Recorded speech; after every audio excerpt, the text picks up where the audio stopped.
alunos nos perguntaram o que é essa demonstração. Que aí eu comecei a reparar que Platão usa termos diferentes para se referir à demonstração, que essa é uma estratégia quando se usa esses textos antigos. Você olha o texto, olha a tradução, dá uma conferida no grego e olha no dicionário, claro, ninguém sabe tudo. Você usa vários instrumentos, dicionário, léxico, peraí, esse termo é o quê? O que significa? Por que esse autor traduziu assim? Por que outro autor traduziu de outro jeito? Para fazer todo esse confronto. E eu comecei a perceber que Platão usa essas palavras que, grosso modo, ele usa várias, mas as que mais se destacam são essas: tecmerion e apodexis. Apodexis é um substantivo, mas tem aí um verbo correspondente, apodeikin. Bom, olhando para essas coisas numa perspectiva histórica, esse tecmerion é uma coisa usada no corpus médico, no corpus de Hipócrates, tem o texto, os textos dele. Vale fazer essa separação, não é Hipócrates de Quios, que é aquele que fez a quadratura das Rúnulas, é o Hipócrates de Cos, que é aquele que escreveu, que teria escrito lá o juramento que os médicos fazem, como se formam. Tal. Existem os textos dele, essa palavra é muito comum lá, também é usada por historiadores, no sentido de que é um testemunho. Nós vamos ver isso com mais calma. Apódexis já é um termo que, a partir de Aristóteles, ganha um certo destaque. É um termo que Aristóteles, aí, vamos dizer, referencia como demonstração científica vai ser apódex. Apódexis. É Aristóteles quem faz esse trabalho. Quando ele começa a definir suas coisas do ponto de vista lógico, ele vai falar o que é uma demonstração científica, ele vai, digamos, definir o que é uma demonstração científica, de um certo modo, e vai usar esse termo. Então é quando o termo ganha essa conotação científica. Bom, reforça, porque alguns dicionários, né, como esse Charles Dubré, em francês, ele vai dizer que em um fragmento de Arctas, que é uma matemática, onde Platão já se encontra esse termo com um sentido científico, mas que esse termo se reforça muito depois com Arquimedes, Apolônio, Pappus e Proclus, esses pensadores com sentido de demonstração matemática. Então vamos ver como eram usados. Eu peguei e um instrumento fabuloso no estudo dessas coisas é que tem o léxico de Platão e o léxico de Aristóteles. O que é? É um calhamaço com todos os termos que eles usam ao longo de todas as suas obras. Por exemplo, eu vou lá, tecmerion. Esse texto é usado em tal lugar da República, em tal lugar do Menon, em tal lugar do Fédon, em tal lugar do Tedênio, em tal lugar do Parmênides. Ele dá o locus de cada uso que Platão faz da palavra, de cada palavra do autor. Então, pelo contexto, eu poderia verificar que tecmerion, Platão usa no contexto de que, quando alguém vê alguma coisa, se vocês, por exemplo, vissem um acidente, e falaram, não, eu vi, é a prova que o fulano ali errou e, sei lá, derrapou e bateu no outro. Isso é uma prova. Quer dizer, o sentido, obrigado, tecmerion, é uma prova visível, algo que você atesta com os sentidos. E Platão usa isso quando ele vai falar de coisas que, quando você vê uma pessoa morrer, ele vai usar tecmerion.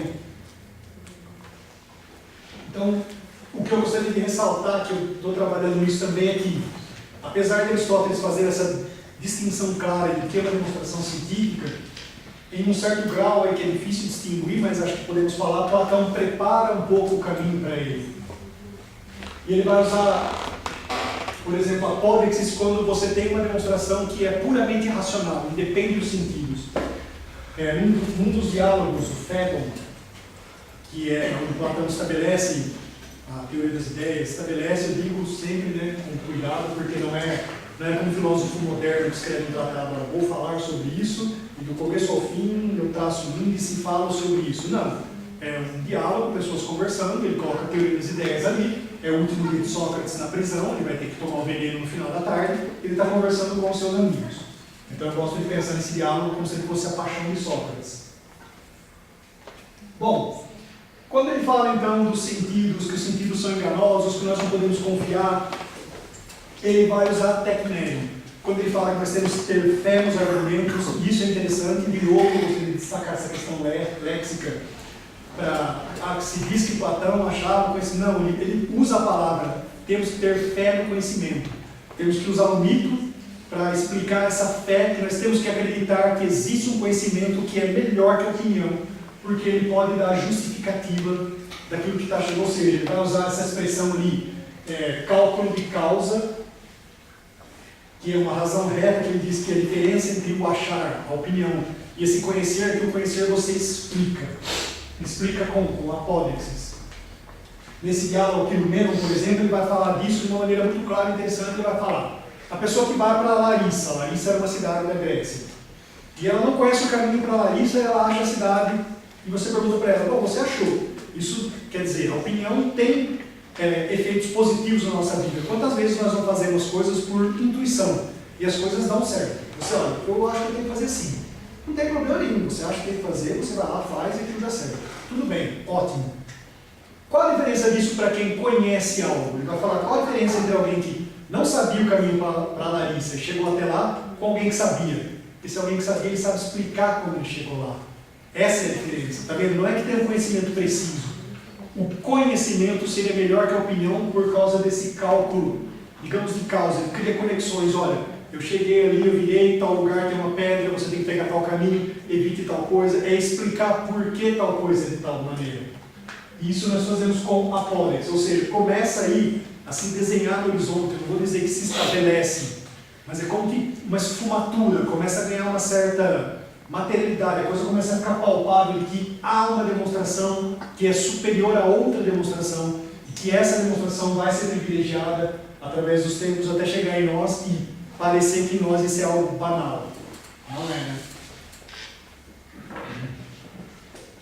Bom, essa questão também do léxico, Aristóteles, como eu falei agora, vou falar com mais cuidado, Aristóteles é quem aí vai usar que a matemática é uma ciência por abstração. Isso é interessante, porque a palavra grega, né, aphaeresis, que significa abstração, ela é usada, usando aquele recurso do léxico de Platão, mas nunca é usada em contexto matemático e nunca é usada para dizer isso, que nós abstraímos as características dos objetos sensíveis e estudamos eles na matemática. Não, Platão não faz isso.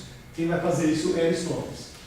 E ele também vai usar o termo matemática, né, como eu já falei. Vou explicar para vocês o que é esse quadrígio modificado por sugestão de Platão. Essa é uma interferência do filósofo na matemática de sua época. Na República, no livro 7, quando ele está discutindo quais são os saberes necessários para o rei filósofo, que ele identifica essas duas coisas, ele fala: olha, para ser governante a pessoa tem que ser filósofo, não pode ser qualquer um que governa. E para ser filósofo tem que ser rei, né? Quer dizer, ele junta as duas coisas e elabora um currículo onde a matemática tem um papel essencial. Vocês podem, assim, sem prejuízo, ler o livro 6 e 7 da República, sabe? Lógico, são 10 livros, não é um livro muito grande, mas, lógico, eu sei que vocês têm outras coisas para fazer, questão de tempo, tem tese, tem pesquisa e tudo mais. Mas pode escolher o livro 6 e 7 sem muito prejuízo. Quando ele começa a falar do mito da caverna, explica a necessidade de um saber matemático para um governador. Inclusive, uma coisa também que eu tenho um monte de ponto aí que eu tenho pesquisa por resto da vida para fazer, né? Mas, bom, pretendo aproveitar esse tempo que me é dado para fazer tudo isso. A questão de usar matemática para a guerra. Tem um autor brasileiro, Donald Schiller, acho que chama, ele é do Sul, ele é estudioso da cultura grega, e uma das questões que ele coloca é que Heródoto, quando escreveu a sua história, ele vai narrar as grandes batalhas dos gregos, o princípio que levou Heródoto a fazer aquilo foi: como é possível que esse monte de tribos separadas, que estão sempre brigando entre si, os caras nunca se dão com o vizinho, em determinados momentos de adversidade, eles se juntam e conseguem derrotar um império persa que era algo gigantesco. Seria se como uma nação hoje mediana, sei lá, se reunisse aí e derrotasse os Estados Unidos e a China juntos. Só fazendo uma... Sabe, o império persa era algo unificado, muito grande, muito organizado. E o que é que levou esses gregos, essas pessoas a se juntarem, a dar esse valor? Não, nós vamos lutar pelo que nós consideramos que tem que ser os homens livres, não escravos. Platão vai falar que a aritmética, a geometria, as ciências são úteis até ao general de guerra. Ou seja, como é que os gregos conseguem, com uma quantidade muito menor de homens, vencer? Organização. E como eles têm essa organização? Isso é o que eu estou pesquisando, procurando em texto antigo. Eu digo pesquisando porque, assim, são coisas que me interessam, só que demora, porque você tem que ficar procurando um monte de texto, tem que ler um monte de coisa e você não tem garantia que vai achar nada. Você tem que ficar lendo tudo isso e, achei aqui, vou marcar, vou procurar, vou isolar isso daqui. como é que os gregos teriam usado matemática em favor de uma organização militar para vencer os persas. Platão vai falar claramente que é útil ao general de guerra na organização do seu exército. Mas enfim, então Platão começa a falar quais são os saberes necessários. Ele vai falar aritmética, geometria, depois o seu interlocutor, Glaucon, ele vai falar, tá, depois dessa vem aquelas outras, né, que são, eles chamavam de ciências do movimento, que são astronomia e harmonia. E Platão fala, peraí, você está sendo adiantado. No meio dessas duas, isso Platão fala muito claramente. Eu acho que tem que colocar uma outra, uma ciência que ainda não tem nome, ele fala isso. Uma ciência que não tem nome, porque na astronomia nós consideramos os sólidos em movimento. É preciso, antes disso, estudar os sólidos em si, e por si, estudar os sólidos separadamente da astronomia. Ou seja, Platão está falando aí, olha, depois da geometria, o próximo estudo que tem que vir seria o da estereometria. Está vendo aqui? Eu falei, lá nos últimos diálogos a palavra aparece poucas vezes no diálogo de Platão. Então, na República não aparece. Ele vai falar uma ciência sem nome, uma ciência que é difícil, uma ciência que é difícil se vocês pensarem naquilo que eu falei, duplicar o quadrado, duplicar a área do quadrado, é o problema de colocar uma média proporcional entre o lado e a diagonal, entre os lados, aquela questão de se achar diagonal. Agora, num cubo é muito mais difícil, porque são duas médias proporcionais. Não é simplesmente aumentou uma dimensão, não. A coisa fica muito mais difícil. E acredite-se que provavelmente ele está falando de Arquitas, que era quem estaria pesquisando naquela época essas coisas. Ele faz uma queixa, deveria se apoiar quem estuda essas coisas, para que essas coisas se desenvolvam, para que essas coisas floresçam, para que isso dê resultados e melhore o nosso conhecimento. Ele não fala exatamente assim, mas grosso modo é o que ele fala, e os pesquisadores acham que ele está falando de Arquitas, que era amigo dele, que era matemático, e que foi governante da sua cidade durante muitos anos, foi eleito, tá? Não foi tirano, foi eleito durante muitos anos o governante, e que acredita-se que Platão tenha se espelhado nele para fazer essa imagem do rei filósofo, ou seja, aquele governante que é um cientista, que é um filósofo. Então tem essa questão do vocabulário também, que é bastante interessante. Eu queria terminar com uma pergunta, que quando eu ingressei aqui em 2007, depois de fazer, eu estava no último semestre da faculdade, eu fiz a prova aqui, naquela época ainda tinha que fazer fazer as provas, e aí no momento que você é aprovado, você passa a fazer parte da lista dos alunos. Acho que é assim até hoje, né? Antes de você entrar, você já faz parte da lista, você começa a receber os e-mails lá, umas discussões lá, você fala, nossa, né, o que é isso? Sim. E uma coisa que me marcou, né, que eu via sempre lá um cidadão, um tal de Rômulo Lins, que sempre mandava, o que a educação matemática tem a ver com isso? Isso me marcou porque ele pegava temas do cotidiano, pegava notícias de jornais, sabe que ele é um cara que pesquisa um pouco de tudo, né? Ele está sempre antenado no que está acontecendo, e jogava lá para discussão. O que vocês acham que a educação matemática tem a ver com isso? E aí essa pergunta eu coloquei em algum lugar do tempo, porque durante um tempo ele fazia bastante finalista. Infelizmente acho que não faz mais, não sei, não acompanho mais a lista também, infelizmente. Mas isso me marcou. Então, acho que ficou, sempre que eu fazia essas pesquisas, que eu estudava filosofia, história, matemática, tentava então trazer reflexões. Olha, o que isso tem a ver com a educação matemática hoje? Essa questão da educação matemática crítica, essa questão das causas, essa questão de uma ciência persuasiva, a importância política da matemática, porque como nós vimos, ela se desenvolve, está no núcleo ali, um elemento político, que é da persuasão, que é o de convencer os outros. Eu acho que numa sociedade nós temos cada vez mais coisa degringolada para, vamos dizer assim, para a ignorância. É importante fazer esse chamado. Não, a matemática não está. Ela nos fornece instrumentos para saber argumentar, para saber expor nossas razões, para defender pontos de vista. Essa questão da política, eu acho que agora é algo que pode ser muito usado hoje. Essa questão, então, é uma palavra que está bastante, cada vez mais aparecendo no contexto, que é do empoderamento. Então, eu falo, a matemática nos dá um empoderamento argumentativo, ela faz com que nós expliquemos as coisas melhor, essa coisa de discutir razões.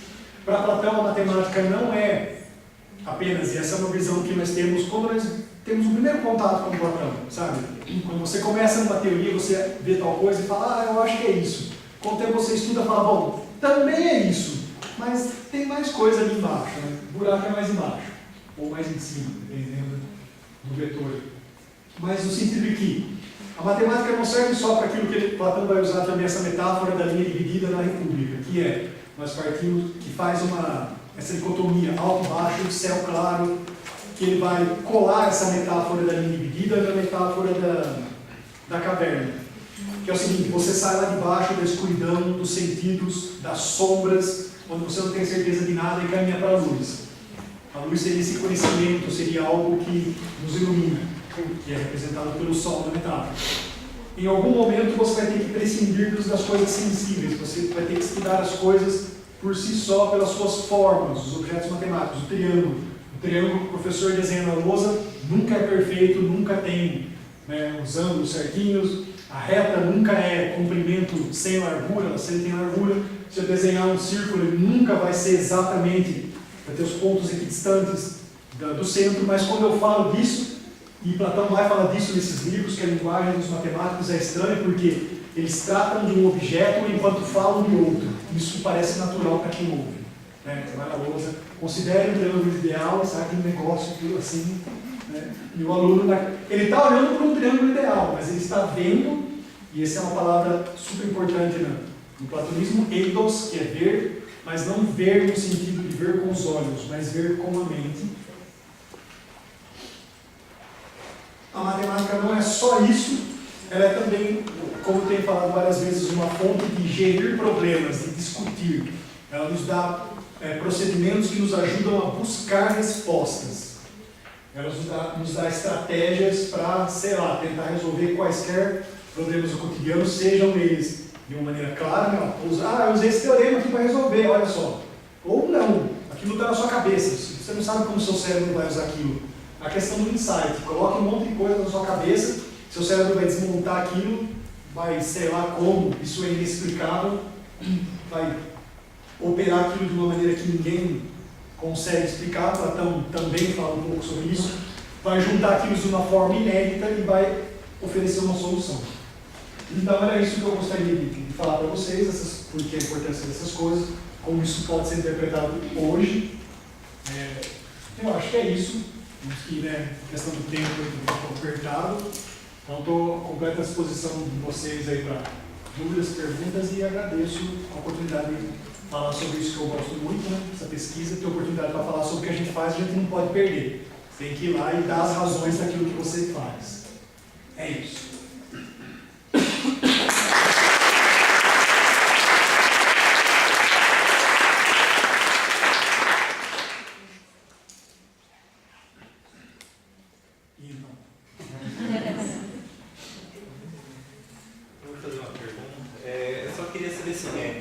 Você falou um pouco do quadrivium, né?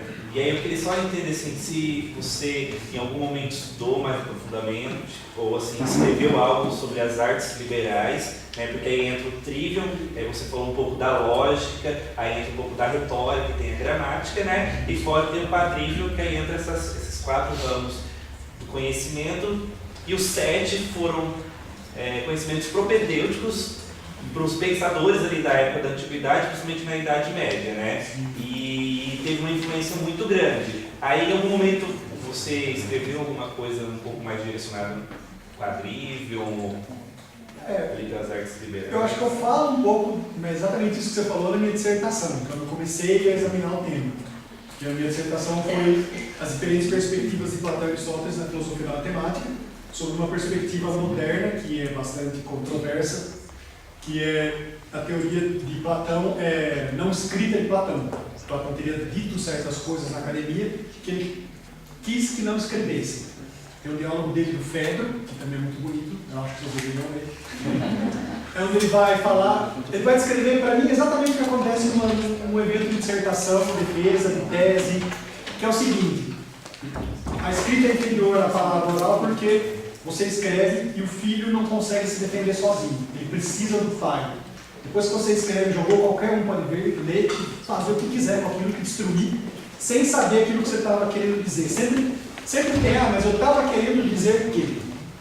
Então ele vai falar que a escrita é boa, mas a verdadeira atividade e conhecimento deve se dar de maneira dialógica. Tá. E eu estudei um pouco isso porque foi esse percurso que você falou. Eu vi o quadrívio, que é quadrívio, fui lá. Bom, o quadrívio atribui-se aos pitagóricos, seria aí um grupo de disciplinas mais antigo, que é estudado por eles ali, né? E depois, como você falou, né, veio os outros e se juntou, mas é nesse sentido assim, que também é superficial. Falou, olha, o quadrívio é isso, depois juntou o trigo era outro, isso na Idade Média, mas não tem nada específico assim.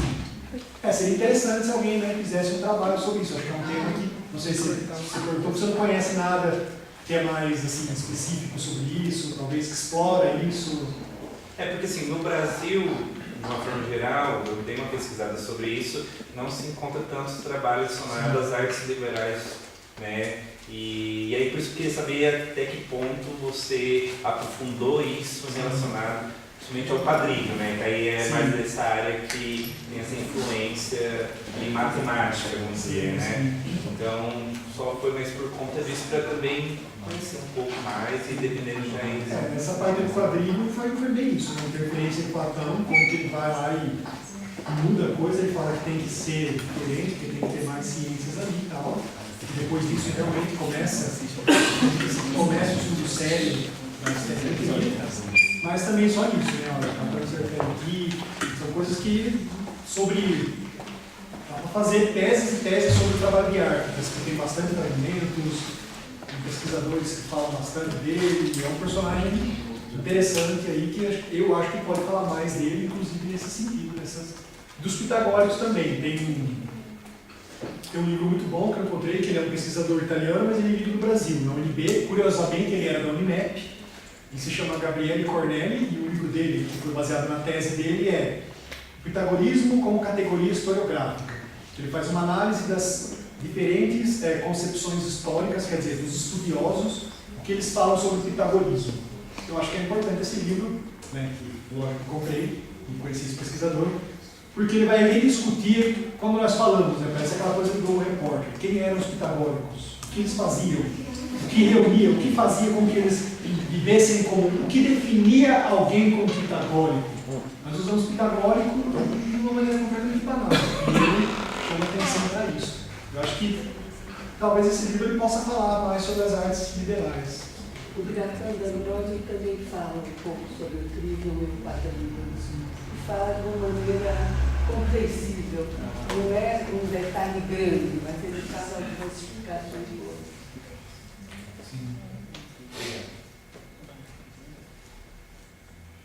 Sabe, tem uma pergunta. Não sei se você já pensou, fala disso, mas a questão da matemática hoje, eu acho que ela se afastou da filosofia, acho que é correto falar que ela se afastou da filosofia com relação ao período grego, né? E você acha que isso tem alguma relação com o tipo de maneira que o conhecimento é passado? Se a gente pensar que antigamente o conhecimento era passado de uma forma muito mais oral do que escrita, né? E hoje, como você falou, né? Depois que você escreveu, não temos o que se fazer. Então, e eu acho que assim, quando você tinha um conhecimento passado pela oralidade, você tinha que explicar, argumentar, tudo isso. Hoje, pelo texto, você produz aquilo, deixa no papel e pronto, né? Você não tem mais o trabalho de ler, interpretar, argumentar. E você acha que esse movimento afastou um pouco, ou você nunca parou para pensar nisso, ou falando besteira? É uma pergunta bem interessante, muito legal. Eu acho que vai nesse sentido que você falou, afastou. Porque nesse contato que eu tive com os filósofos, né, quando eu estudei com a filósofa lá, e ela falou, se você quiser, eu vou dar a prova para os alunos, né, claro, eu fiz disciplinas com ela, eu vou dar a prova para os alunos, se quiser ver, né, fica à vontade, você não precisa fazer a prova, mas você tem que ver, por que não? Ela dá uma avaliação escrita e outra avaliação oral. Eu pergunto, quem aqui, professor de matemática, dá uma prova oral? Temos uma, parabéns, professor.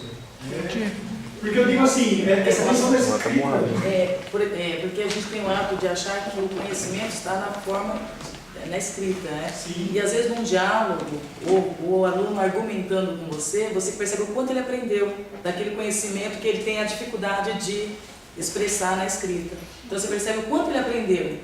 Quando ele está dialogando com você, você fala, então fale. E aí ele começa a dissertar o que ele deveria ter feito escrito, né? E é bem interessante isso. E às vezes a gente já aproveita isso e não considera isso como uma avaliação, como um conhecimento adquirido. Desculpa, como é o seu nome? É Valdirene. Valdirene Platão se orgulha de você.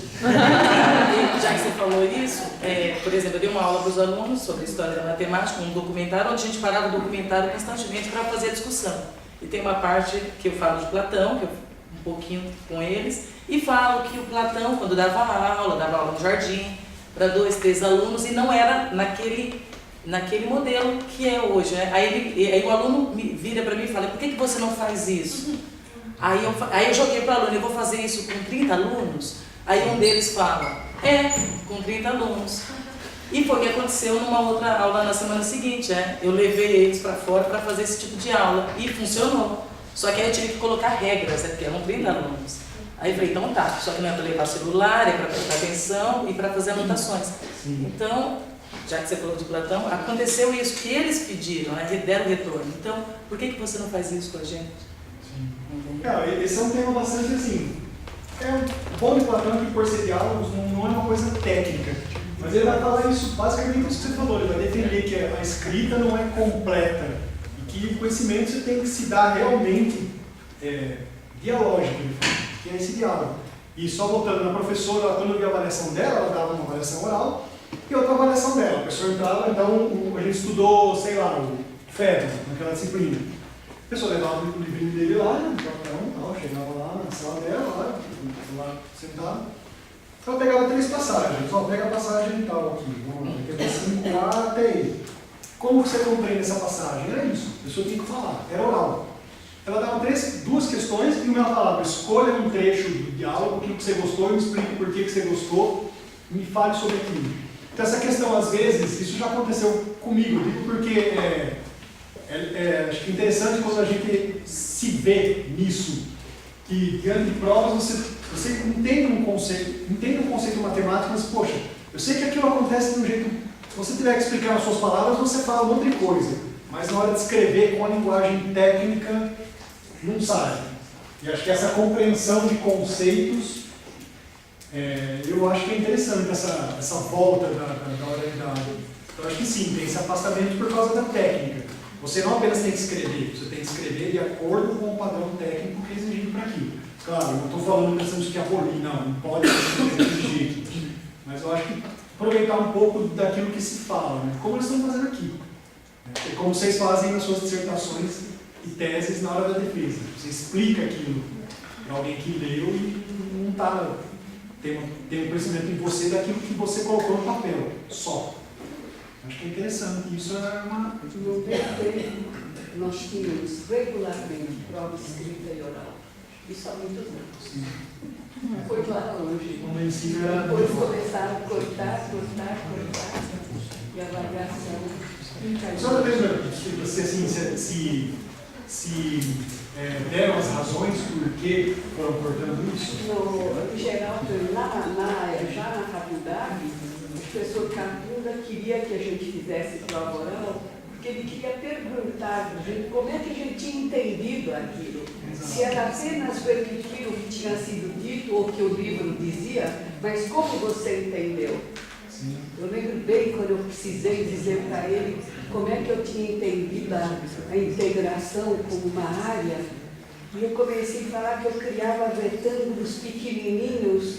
Eu queria dizer que a ideia tendia, alguém entendia infinito, e eu usei a palavra retângulos pequenininhos, e ele dizia, Lourdes, bem pequenininhos, uma gozação que eu fiquei muito incomodada com aquilo. Aí eu percebi como falar, como eu estava sentindo, e como eu deveria falar matemática era diferente.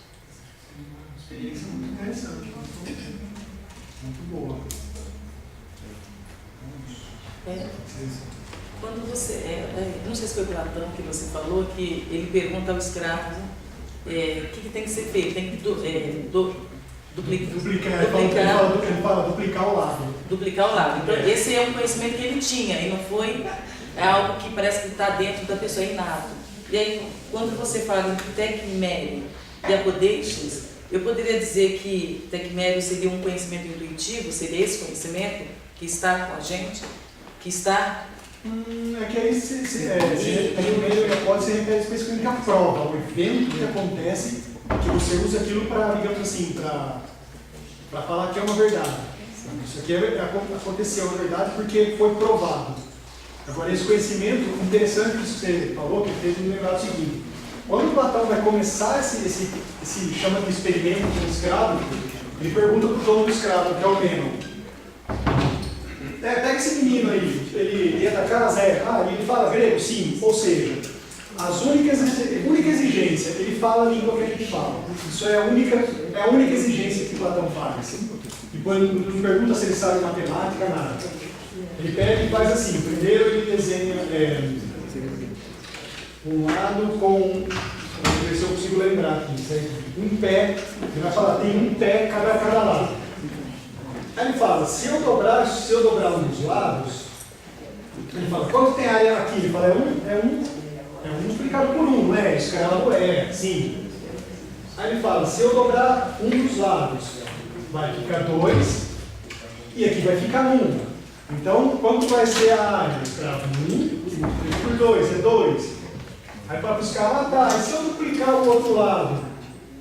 O que você acha que vai acontecer com esse quadrado da área? Né? Aí o escravo vai, eu falei, vai duplicar. E aí, porque isso também é outro fator interessante, que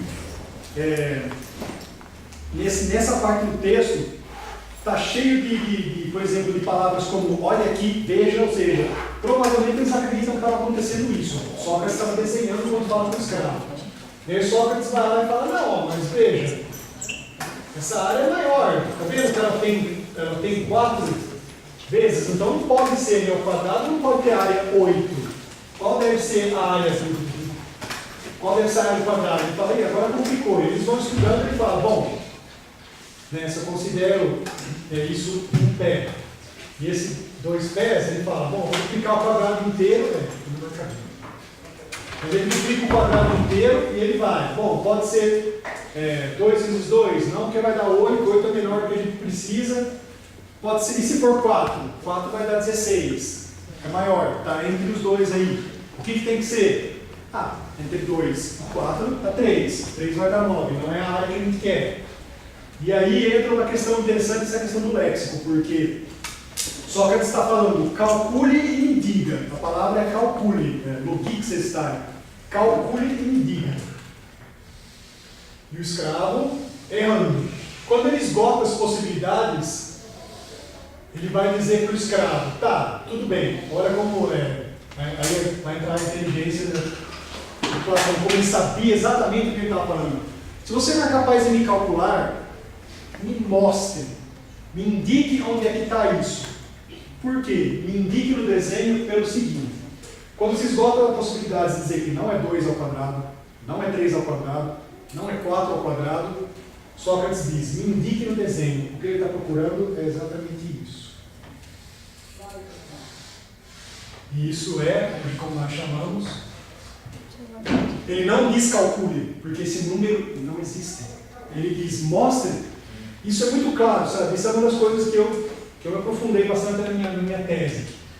É como essa percepção. Quando esgota as possibilidades de calcular, ele muda o vocabulário. Ele fala, então me mostra o que está no desenho. Já que não tem como calcular, não quero mais que você calcule, eu quero que você me mostre. Porque, claro, isso é um segmento que não, digamos assim, não tem nome. Vai ser a diagonal, que vai ser o lado que ele está querendo, que vai dobrar a área do quadrado.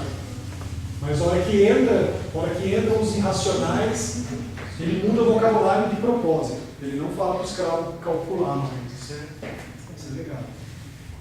Se vocês puderem ler, realmente, sabe, é pequeno, vou insistir, é bonito. Uma aula de matemática que vocês têm no texto do Platão.